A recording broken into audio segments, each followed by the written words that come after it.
فقلت استغفروا ربكم إنه كان غفارا. نتائج الاستغفار: يرسل السماء عليكم مدرارا.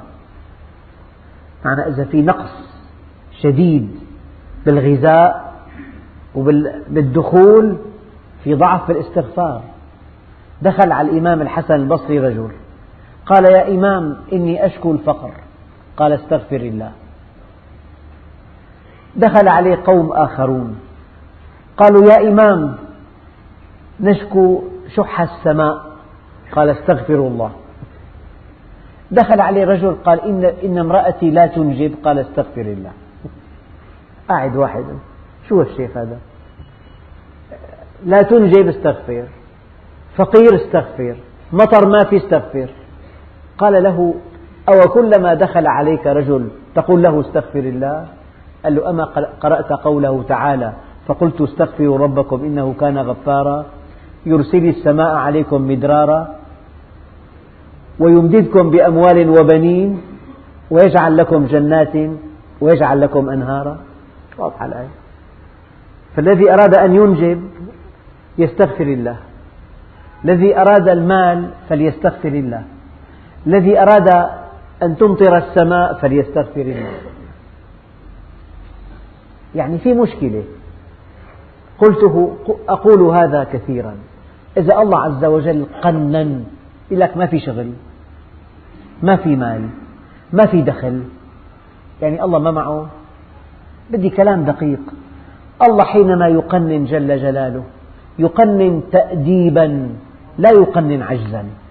وإن من شيء إلا عندنا خزائنه، وإن من شيء إلا عندنا خزائنه.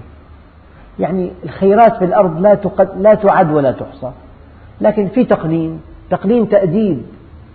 الحل أن نستقيم على أمر الله. استغفروا ربكم إنه كان غفارا يرسل السماء عليكم مدرارا ويمددكم بأموال وبنين ويجعل لكم جنات ويجعل لكم أنهارا. يعني ما قولك أن الله سبحانه وتعالى غني عن تعذيبنا، غني عن إفقارنا، غني عن مرضنا، غني عن خوفنا، عن همنا. لماذا نهتم؟ لماذا نمرض؟ لماذا نفتقر؟ لماذا نخاف؟ لأنه يؤدبنا. كن لي كما أريد أكن لك كما تريد، كن لي كما أريد ولا تعلمني بما يصلحك. ورد بالأثر القدسي: أنت تريد وأنا أريد، فإذا سلمت لي فيما أريد كفيتك ما تريد، وإن لم تسلم لي فيما أريد أتعبتك فيما تريد، ثم لا يكون إلا ما أريد. يعني اصطلح مع الله، فهم عليك. يريدك تائبا. الدنيا تأتي بشكل عجيب. إن اصطلحت مع الله ولم يكن هناك خطر عليك من الدنيا تأتيك وهي راغمة. أوحى ربك إلى الدنيا أنه من خدمك فاستخدميه ومن خدمني فاخدميه. ويمددكم بأموال وبنين ويجعل لكم جنات ويجعل لكم أنهارا. يعني هذا دافع من دوافع الطاعة لله عز وجل. أحد الصحابة يمكن سيدنا أبو الدرداء قيل له: احترق محلك. قال: لا، لم يحترق. يا أخي احترق، شفناه بعيننا.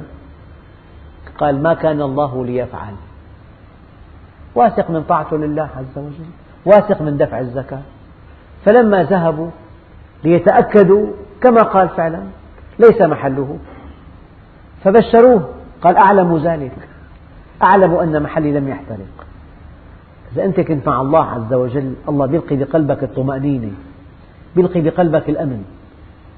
فقلت استغفروا ربكم إنه كان غفارا يرسل السماء عليكم مدرارا ويمددكم بأموال وبنين ويجعل لكم جنات ويجعل لكم أنهارا.